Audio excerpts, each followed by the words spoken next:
In this video, we'll explore troubleshooting options within Ruckus 1 for switches and their configurations, including examining configurations, comparing settings, and reviewing configuration history. Once you have switches successfully onboarded and managed by R1, we can look at the switch details and configuration options available. Navigating to the wired option on the left side navigation bar, you can then click on the switch list option. There, it will list all switches associated with the Ruckus 1 instance. Clicking on the upstairs 715021 takes you to the Selected Switches Overview tab. This gives us a good visual indicator of the overall health and utilization of this switch. Any alarms or clickable incidents will first be identified along with ports, clients, and PoE utilization. We can see out of 16 ports, we are using 2 ports and there are 23 clients connected. When we hover over the ports, we can see the green area shows the connected clients and the gray shows the disconnected clients. A client is identified as any device connected to the switch, regardless of if there was any authentication required or not. This PoE value displayed is broken down by watts allocated, total watts available, and by percentage of use. Clicking more details on the top right will show the switch network configuration, as well as model, firmware version, and serial number.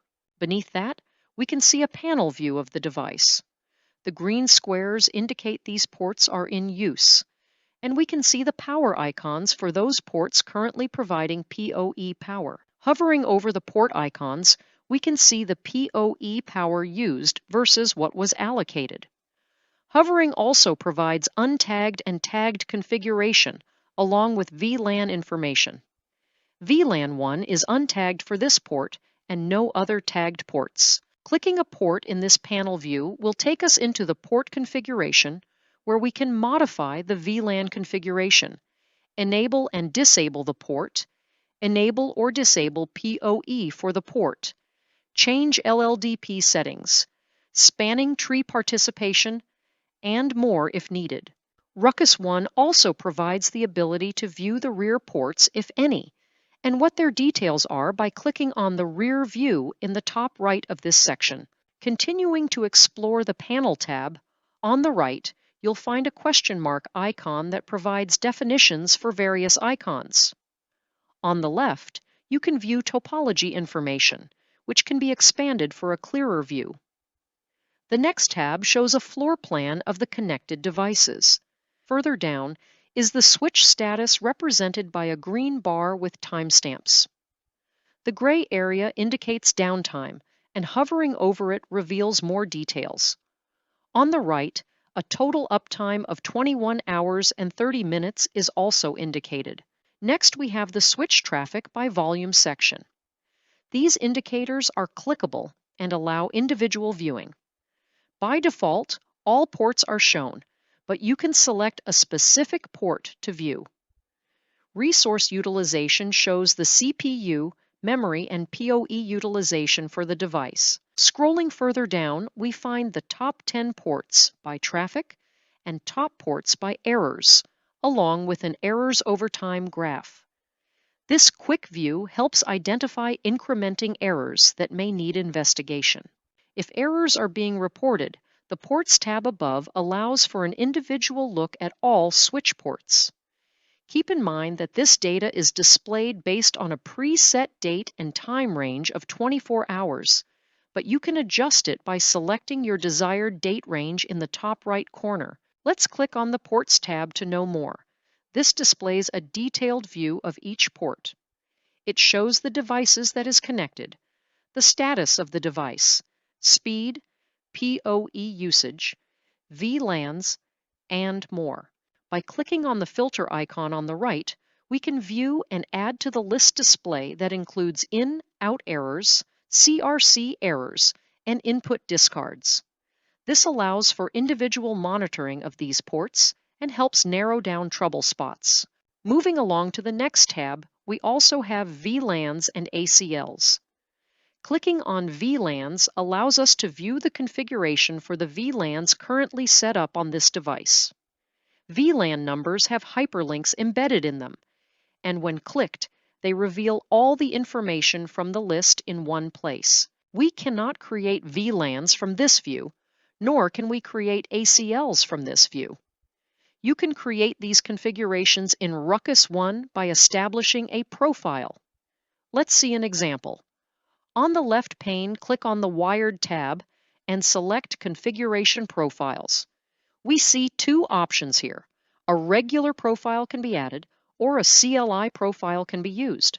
A profile can be defined with VLANs. The profile specifies the switch models to which the VLANs will apply, as well as the tagged or untagged ports assigned to those VLANs. Let's take a look at our testing configuration. I'll select it and click Edit to view the configuration. Within the profile, you can find the associated VLAN ID with its details. We see VLAN 420 is already added. Here we can either add more VLAN IDs or simply choose a default VLAN settings. Next, optionally, you can define an ACL within this profile by clicking on the Add ACL link. Lastly, in this configuration, we need to associate the VLANs to a preferred venue and make sure to activate the same. Moving on to our previous view, we are going to check the next tab, Incidents. It is where the Ruckus 1 AI-driven proactive network monitoring process will list any identified abnormal behaviors. This is a great source to help identify any anomalies associated with this switch. If there are any listed, it is important to investigate and identify if what was discovered is contributing to any related issues. Incidents could include VLAN mismatch detection, PoE incidents, along with other discoveries. The Troubleshooting tab provides network tools of ping and trace route from the switch perspective. If you need to test the reachability of the switch to other network or client devices, this area will provide that ability. Depending on the code that is running on the switch, you may have additional tools for your use. This particular switch is currently running switch code, which only provides ping and trace route. If it was running router code, this tab would also provide an IP route option as well, providing the view of the route table of the switch. Next, the Clients tab provides a list of recognized clients of the switch. Provides a convenient way to verify if the client is associated with their correct VLAN and if they are being recognized by the switch. The next tab provides insight to the configuration management of the switch. When we click on the Configuration tab, we can look at the configuration backups for this device. There are auto backups that occur every day around 8:50 local time, with each previous day overwritten.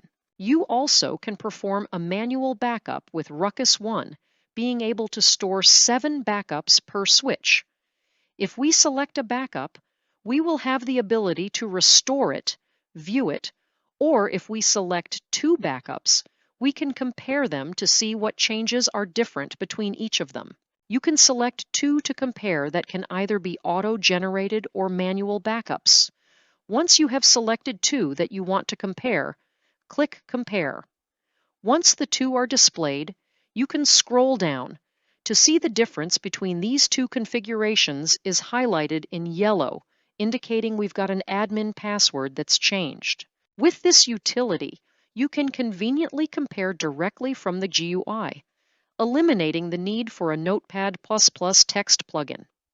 Additionally, the device allows you to view its configuration history. If we click on the History tab, we can see the changes that were made based on the timestamp.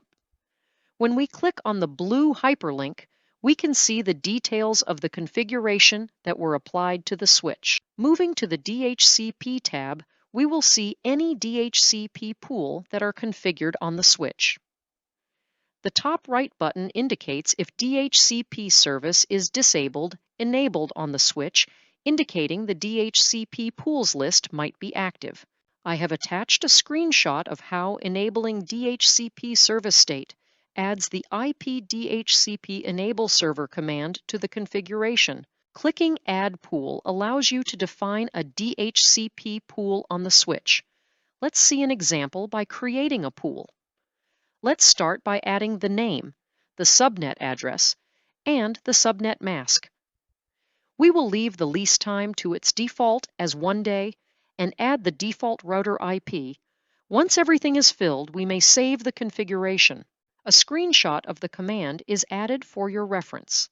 This is where you can manage switches offering DHCP services through the R1 UI. Next, the Lease tab will provide the ability to display addresses for devices. Lastly, the Timeline tab provides activities and event tabs that list any actions that have or going to take place on the switch. These provide great insight on what might happen on the switch, which could have introduced a problem. Examination of these entries should be performed to ensure any action taken adversely affected the environment. Activities or events are displayed based on the time selected on the top right.